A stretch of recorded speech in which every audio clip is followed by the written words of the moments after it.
c'est Marc Pénat. Oui, Marc, je ne vois pas, il faut me le dire. Bonjour Madame le maire, bonjour à toutes et à tous. Au nom du groupe Aix en Partage, nous avons posé aussi une question préalable qui ne concerne pas directement le Collège des prêcheurs, mais peut-être que vous n'avez pas été informé. Et elle a été réceptionnée par le service des assemblées. Donc normalement, le service des assemblées aurait dû vous mettre au courant. Alors Marc, cette question ne figure pas à l'ordre du jour. Je suis désolé, le service des assemblées ne l'a pas transmis, mais je veux bien l'entendre.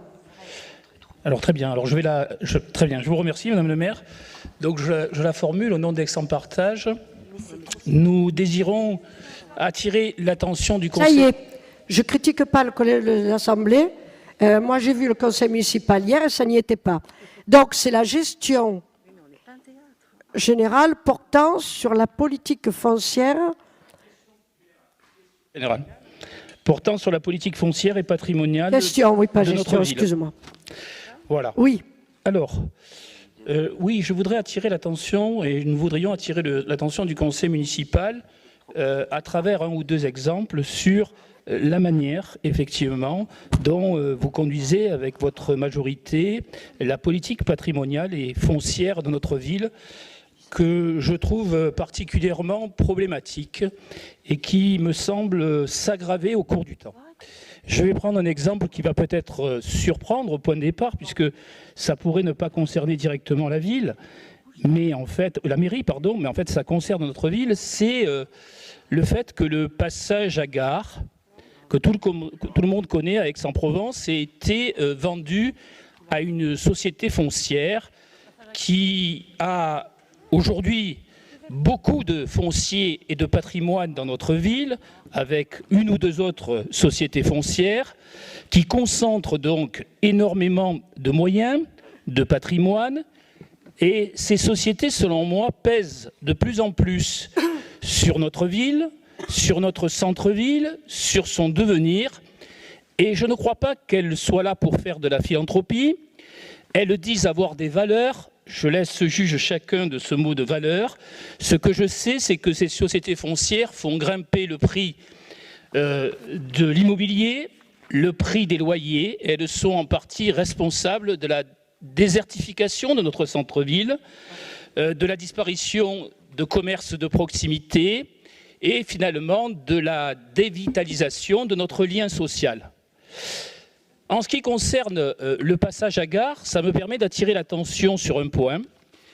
La ville, je connais la situation financière de la ville aujourd'hui, mais la ville et la municipalité ne fait jamais, ou presque, jouer de droit de préemption lors de transactions privées. C'est pas vrai du tout. Écoutez, je dis ce que je sais. Si vous Marc, excuse-moi, je demande des informations parce que je sais que c'est à la vente, mais je demande des informations complémentaires pour pouvoir te répondre. D'accord. Sans dire de bêtises et sans cacher la vérité. D'accord, je continue. Ce que je dis de manière générale, on l'a vu aussi avec l'hôtel Boyer d'Aiguille, par exemple. Dans l'ensemble, la mairie s'abstient, faute de moyens, ou parce qu'elle ne veut pas, et je crois surtout faute de volonté, d'intervenir sur ces transactions, lorsque pourtant l'intérêt général de la ville serait en question.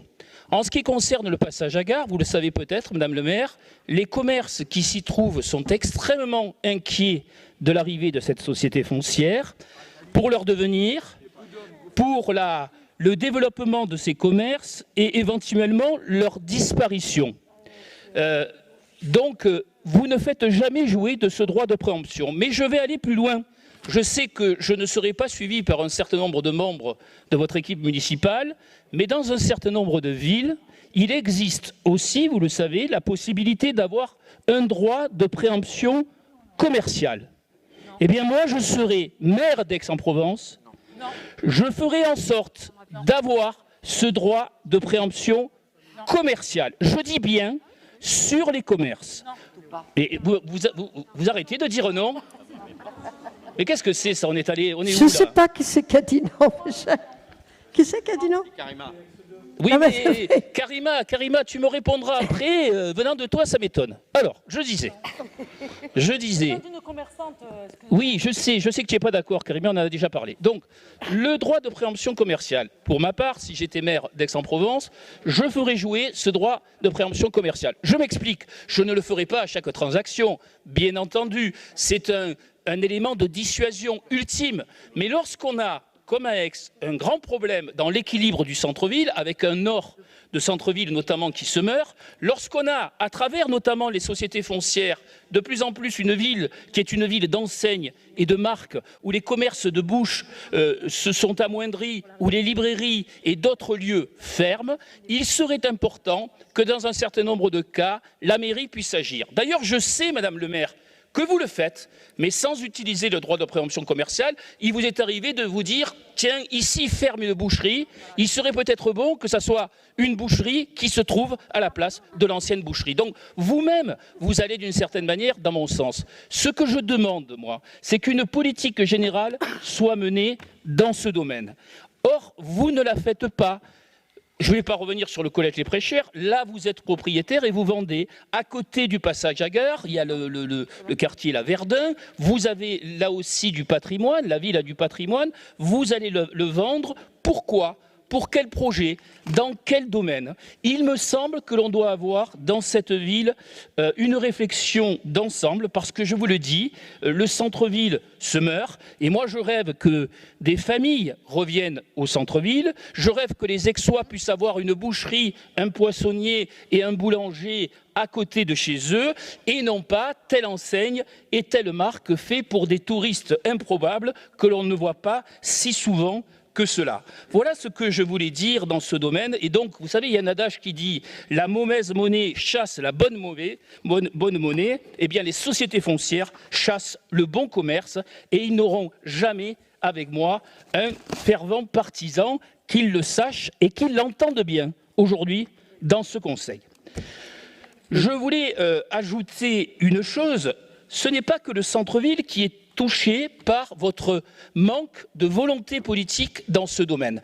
En fait, pour le dire autrement, nous allons le voir à travers le compte administratif, vous avez une politique de vente qui consiste en fait à vendre pour pouvoir équilibrer votre budget ou pour pouvoir avoir un certain nombre de projets avec des promoteurs qui vous en sont d'ailleurs bien gré, bien entendu, au détriment, selon moi, des équilibres de la ville. Parce que lorsqu'on va un peu plus loin dans la ville, lorsqu'on quitte le centre-ville, on trouve des problèmes analogues. Ces jours-ci, ça paraît anecdotique, ça ne l'est pas. Il y a eu ce terrain que l'université vous a cédé, que vous cédez là aussi à des promoteurs privés. Et aujourd'hui, pour pouvoir en quelque sorte montrer que ce terrain n'est plus utilisé, on ferme un passage que prennent tous les jours des étudiants, des familles reliant l'avenue Schumann au parc Jourdan, et ça montre là encore que votre politique, encore une fois, de vente, de spéculation au privé, se fait au détriment de l'intérêt général des Aixois. Et puis enfin, je termine sans être trop long, lorsqu'on va encore un peu plus loin dans la ville, lorsqu'on parle ensuite de la périphérie, on est dans ce qu'on appelle l'étalement urbain. En ce moment, on sait qu'une ville, souvent, est bien maîtrisée lorsque cet étalement urbain est équilibré, lorsque cet étalement urbain ne va pas trop loin, n'est pas en train de totalement atomiser la ville. Eh bien, Aix-en-Provence s'atomise. Demain, vous allez construire une ville égale à la ville de Briançon, avec autant d'habitants, à la Constance. Pourtant, les services de l'État vous alertent. Non seulement ils vous alertent, mais ils retoquent votre projet. Et vous nous avez dit en conseil municipal, c'est pas grave, on va amender, on va concerter et on va continuer.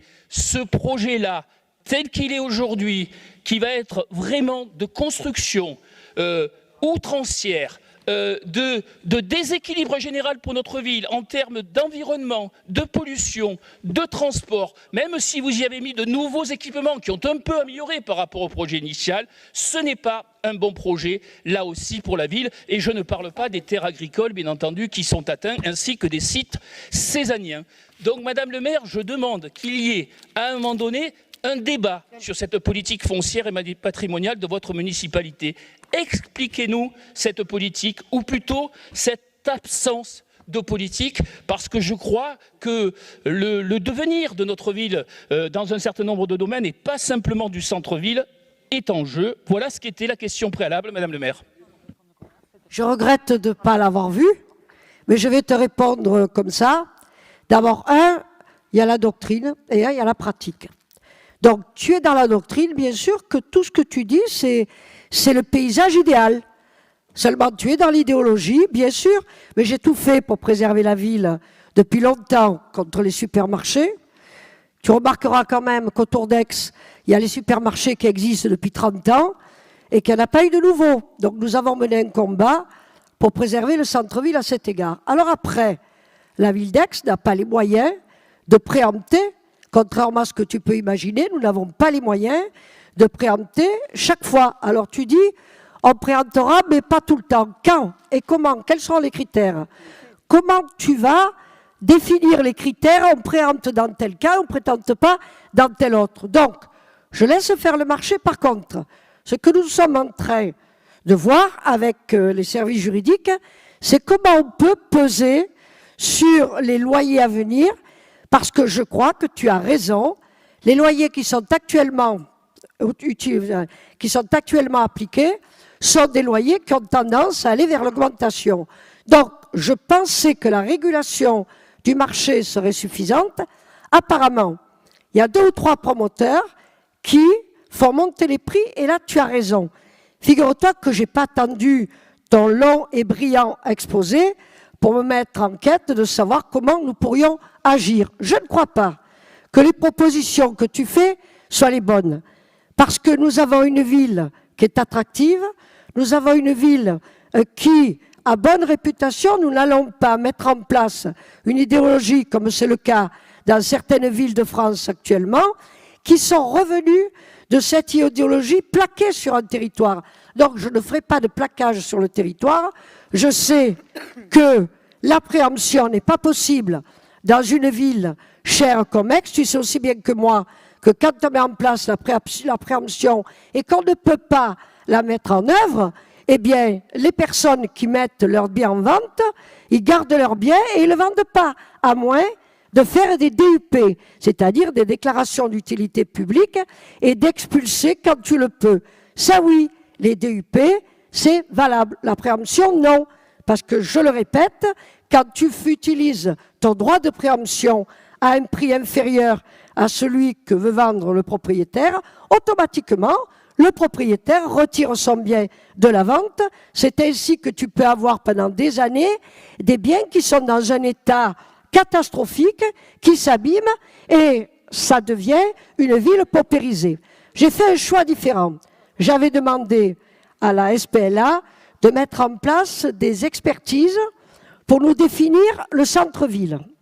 Donc, il y a une expertise qui a été déposée en 2017, une autre qui l'a complétée en 2018, et nous sommes en train, en ce moment-là, de travailler avec notre service de l'urbanisme sur des DUP portant sur des îlots de centre-ville. C'est-à-dire que nous avons fait revenir des familles en centre-ville, et la CEMEPA et la SPLA sont en train de travailler pour savoir comment nous allons organiser des DUP. Nous allons le faire par îlot en centre-ville. Nous avons déjà identifié certains propriétaires qui laissent leurs biens en déshérence, comme nous avons eu l'occasion d'intervenir avec notre service donc de la sécurité de la ville à plusieurs reprises sur des immeubles qui sont en mauvais état. J'ai pris acte et j'ai décidé de mettre en application les DUP. J'avais demandé déjà, il y a 2 ans, de mettre en place les DUP. Malheureusement, toutes ces procédures sont un peu longues à se mettre en place. Nous avons eu une réunion la semaine dernière où le service de l'urbanisme nous a développé exactement comment mettre en place la procédure pour procéder à ces DUP. C'est en cours. J'aurai l'occasion de vous tenir au courant du déroulement dès le moment où nous aurons mis en place les premiers actes qui sont donc à venir. Donc, j'ai pris en considération tout ce que tu viens de dire. J'ai fait mienne toute la critique souvent, nous sommes d'accord sur le constat, mais le problème, ce sont les solutions qui diffèrent. Moi, la solution de la préemption, je ne la mets pas en œuvre, parce que ce sont des solutions longues, difficiles, dans lesquelles les propriétaires souvent s'estiment spoliés. Ça donne à la ville un aspect qui n'est peut-être pas le bon aspect pour Aix-en-Provence. À un moment, on est en pleine expansion. Sur la constance, nous avons pris toutes les précautions utiles et nécessaires. C'est vrai que, à un moment donné, le préfet a voulu bloquer ce qui était en train de se mettre en place. Quand il a compris à quel point nous avions pris des précautions et à quel point ce quartier allait être le quartier attractif de la ville, avec l'installation de numérique, une grosse installation de numérique, mais il faut quand même savoir que j'ai pris la précaution, lorsque nous avons mis en œuvre la constance, j'ai pris la précaution de demander à Denis Coutagne de suivre la démarche pour que ça ne soit pas contraire aux sites cézanniens et que les sites cézanniens soient protégés. Donc ce quartier La Constance, ça va être un beau quartier. Ça va être un quartier qui va être à côté de la ZAC du Jas Bouffant. Si j'avais dû choisir, je n'aurais pas choisi la Durane. La Durane était choisie quand je suis arrivé, nous avons continué, mais j'aurais choisi plutôt la Constance, parce que la Constance respectait la continuité. Nous n'étions pas dans le mitage. Donc, c'est vrai que la Durane, c'était le mitage. C'est fait, nous irons, mais normalement, nous sommes là pour les 30 ans à venir. Donc, normalement, la ville d'Aix, dans les 30 ans à venir, n'aura pas besoin de mettre en œuvre de nouvelles terres dans la campagne. Je dois dire également qu'au niveau de notre PLU, nous avons respecté les terres agricoles, nous avons rendu à l'agriculture des terres qui avant n'y étaient pas, nous en avons rendu un certain nombre d'hectares et que le PLU a été approuvé par la Chambre d'agriculture et que je suis en train de me battre actuellement pour faire en sorte que des terres agricoles soient rendues aux agriculteurs et nous sommes en train de revoir intégralement avec le service de l'urbanisme tout ce qui a été mis au PLU parce que c'était une demande de l'État. N'oublions pas que nous avons la loi SRU et que cette loi, moi, si j'avais pu ne pas la prendre, je ne l'aurais pas prise. Ça nous oblige à une densification. Alors, construire la ville sur la ville, c'est bien beau, en image, en idéologie. Mais quand tu iras expliquer à toutes les zones pavillonnaires de la ville qu'on va construire à côté de chez eux des immeubles, je ne pense pas que ça leur satisfasse et je ne pense pas que ce soit une bonne règle de vie. Parce que quand on fait venir dans une ville des populations qui sont en besoin, qui ont des besoins de toute nature, et c'est normal que des populations modestes aient les mêmes besoins que des gens qui ont des moyens, je trouve tout à fait normal, mais il faut quand même savoir que nous n'avons pas vraiment les moyens pour élaborer, pour mettre en place des crèches, pour mettre en place de nouvelles écoles. La ville d'Aix est une des rares villes de France qui a fait naître sur son territoire des écoles, des lycées, des collèges, bien que les lycées et les collèges, ce soit la compétence du département et de la région. Nous avons mis en place aussi de nouvelles écoles à la Durade.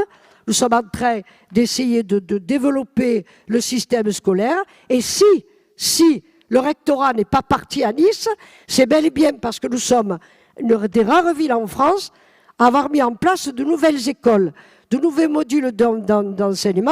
Et ça, tu le sais aussi bien que moi, Marc, puisque tu es bien placé pour ce faire. Donc, nous avons fait le maximum dans le cadre contraint de la loi. Si la loi m'offrait d'autres possibilités que la préemption, je les aurais saisies. La loi t'offre que la préemption qui peut s'arrêter et tu peux pendant 10 ans avoir des immeubles qui font l'objet de procédures invraisemblables et qui se renouvellent d'elles-mêmes et tu n'en vas pas la fin de ces procédures. Hein. Quand tu as une préemption qui est annulée par son propriétaire, si tu remets en ce moment en place les DUP, tu vas pas pouvoir mettre en place des DUP sur les fonds de commerce, ça n'existe pas. Donc moi, dans le centre-ville, j'ai pris acte de ce qu'un certain nombre d'immeubles que je surveille depuis un certain nombre d'années m'inquiétaient. Donc le service de l'urbanisme a identifié sur des rapports que j'ai demandés en 2017 et 2018, qui ont été élaborés à cette période-là, nous avons mis en place ce système dès 2017. Après, c'est long. Il y a des procédures, d'abord d'identification des propriétaires. Ces procédures sont longues. Ce sont des gens qui ont laissé tomber très souvent leur immeuble. Mais il faut les identifier, il faut aller au cadastre, c'est très long. C'est long, mais c'est en cours. Je peux te rassurer, non seulement j'ai pris la mesure du problème, tu sais, pendant des années, j'étais l'avocat du Sidunati. Donc je connais très bien les problèmes du commerce. Si je me suis opposé, comme je l'ai pu, parce que là également, je n'ai pas d'outils juridiques. Pour m'opposer à l'installation de grandes surfaces, je n'ai pas d'outils juridiques. Donc, je le fais avec mes petits points comme je peux, en pesant avec l'intermédiaire de nos élus sur les commissions départementales et nationales. Mais est-ce que vous savez que nous avons repoussé, pour combien de temps? Je n'en sais rien, un projet énorme qui devait venir à plan de campagne et qui n'est pas repoussé définitivement, parce que je n'ai pas vraiment les moyens pour faire. Donc j'essaie de convaincre actuellement les deux maires limitrophes, c'est-à-dire Cabriès et Cabriès et les Pennes-Mirabeau, j'essaie de les convaincre de tourner ce plan de campagne que nous avons réhabilité, notamment en ce qui concerne l'hydraulique. Donc nous avons mis de l'argent sur le plan de campagne, mais pas pour que ça devienne une friche commerciale, pour que le plan de campagne se développe en direction de la zone d'activité, des zones d'activité. Et je travaille sur la volonté des maires actuellement pour faire en sorte que nous n'ayons pas aux portes d'Aix une friche commerciale. Mais la loi ne m'offre pas beaucoup de possibilités. Donc, tout ce que tu dis sur le constat est vrai. Je l'ai constaté également. Et c'est pour ce faire que je mets en place des procédures maintenant. Je mets en place celles que je peux mettre en place et pas celles qui vont faire du buzz, mais qui n'apporteront rien.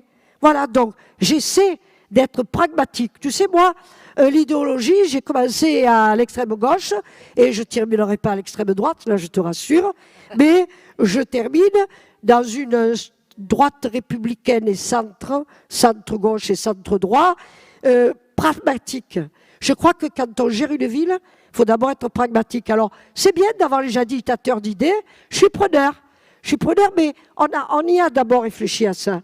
On y a réfléchi longuement, pas seul, avec des personnes qui ont fait leur profession, notamment des commerçants. Imagine que je mette en place un droit de préemption commerciale, mais les propriétaires des commerces, ils ont de quoi me tenir tête. Et ça va faire quoi? Au bout d'un certain nombre d'années, nous aurons tous les commerces du centre-ville en friche. Qu'est-ce que nous aurons gagné? Nous aurons gagné que, in fine, comme la ville ne pourra pas tout acheter, eh bien, nous aurons des foncières qui vont tout acheter. Par contre, je peux te dire et t'assurer que dans la mesure où la loi me le permet, nous sommes en train de regarder de très très près ce qui est en train de se passer sur le passage à gare, dont je répète que ce passage à gare est entièrement privé. J'aurais aimé que les mairies qui m'ont précédé puissent à un moment donné peut-être essayer de se rendre propriétaires. Mais c'est cher, c'est trop cher. Par contre, nous essayons de trouver des solutions, notamment pour les photos ELI. Nous essayons de trouver des solutions. L'administration et les élus de la culture sont en train d'essayer de travailler avec la famille ELI sur un fonds de photographie. On ne va pas laisser partir le fonds ELI avec le fonds formidable de photographie qui, sur la ville d'Aix-en-Provence, nous éclaire sur les 200 ans qui nous ont précédés. Donc ça, on essaie de le protéger. On est en discussion, on ne laissera pas partir ce fonds. Je pense que c'était peut-être un peu ton inquiétude. Là-dessus, je peux te dire que nous sommes clairement et fortement positionnés de la même manière. Ces foncières, j'ai demandé au service, parce que moi, je ne rencontre pas les promoteurs. Donc, j'ai demandé au service de discuter, et à certains élus, de discuter avec ces foncières pour qu'on ne nous mette pas n'importe quoi, pour que les commerces qui sont aujourd'hui soient protégés, pour que des loyers n'augmentent pas dans des proportions invraisemblables. Par contre, si on me réhabilite le passage à gare dans le jus, comme ils ont fait quand même ce qui était non, pas conservatoire, l'ancien muséum d'histoire naturelle. Là, ça a été vraiment réhabilité dans le jus, chose que la ville n'aurait jamais eu les moyens de faire. Donc, il faut quand même savoir que quand on laisse partir certaines pépites, c'est parce que seul le privé est capable de le restituer dans le jus. Mais quand nous pouvons, nous mettons en place, et nous le faisons très fortement actuellement, des DUP. Et j'espère que je me suis assuré de savoir que le service, nous sommes même en train de voir si on n'a pas besoin de conforter le service d'une ou deux personnes qui seraient chargées de suivre uniquement les DUP. Voilà. Donc, si tu veux, le constat est bon. J'ai fait à peu près le même, avec quelques variantes idéologiques, puisqu'il ne t'a pas échappé qu'on n'est pas dans la même idéologie, toi et moi, mais on se respecte et on est deux amoureux de la ville d'Aix. Donc, clairement, je pense que nous sommes sur la bonne voie. Et je compte sur vous, bien sûr, pour me rappeler à l'ordre, s'il en était besoin, chaque fois que vous aurez des doutes à cet égard. Vous le faites sur Verdun, vous le faites sur tout un tas de trucs. Je suis d'accord, moi, quand on m'interpelle, ça me permet quelquefois de rectifier la ligne. Et je n'ai pas d'état d'âme. Quand un projet est mauvais, je reviens en arrière. Quand on m'allume, quand on me dit sur un projet qu'il faut être vigilant, je le fais. Quelle que soit la personne qui me met en garde sur un projet, j'écoute. J'écoute parce que je gagne plus à écouter qu'à en faire à ma tête. Vous savez, depuis 20 ans, j'ai appris à écouter. Je trouve ça très bien. Je trouve que ça fait participer tout le monde. Et je pense que, clairement, quand on discute comme ça au conseil municipal, ben, ça prouve que nous avons fait confiance à des équipes qui sont en capacité de ne pas laisser faire n'importe quoi. Donc merci, Marc, d'avoir eu ce long développement brillant, parce qu'il en était besoin que l'on puisse expliquer aux Aixois les problèmes qui sont les nôtres et peut-être les problèmes qui sont ceux de la loi. Alors, nous avons la chance d'avoir un député dans notre conseil municipal. Peut-être qu'elle peut s'emparer de cette question et nous permettre d'aller plus loin en termes de préemption, en termes de pourquoi la préemption est-elle si difficile, pourquoi quand le propriétaire retire le bien de la préemption, eh bien, on ne peut plus pendant plusieurs années, on est obligé de laisser s'écouler. Il y a tout un tas de questions qui peuvent être posées d'après ce que je viens de dire. Pourquoi les DUP aussi, c'est si long en termes de procédure? Pourquoi tout cela est-il si long? Nous avons des gouvernements depuis 30 ans où les lois sont pondues par je ne sais trop qui, chacun se fait plaisir, en ce moment c'est l'insécurité. Bon, on se fait plaisir, on prend des lois qui ne disent rien, qui n'apportent rien et qui sont presque néfastes à l'avenir de ce pays. Et très clairement, je pense que nous avons un législateur, parce qu'on élit les députés et les sénateurs uniquement sur des critères politiques, le jour où on apprendra à faire ces élections sur le critère de la compétence, peut-être qu'on aura gravi un grand pas. Je ne veux pas dire que tous les députés et tous les sénateurs soient incompétents, mais l'administration de l'Assemblée nationale et du Sénat, souvent, sont des personnes qui ne se renouvellent pas assez et qui font que les lois ne sont pas des lois adaptées au fonctionnement du pays. Il nous faudrait des lois plus adaptées pour permettre au centre-ville d'être restauré beaucoup plus vite et beaucoup plus facilement. Voilà. Donc moi, si vous avez des suggestions... Oui, madame. Madame la maire... Non, Marc Pénard. Oui, non, mais c'est parce peut-être que les échanges, c'est bien aussi, en fait. Oui, il est dans la continuité. Donc je ne vous avais pas entendu. Mon oreille gauche a été défectueuse, sans doute.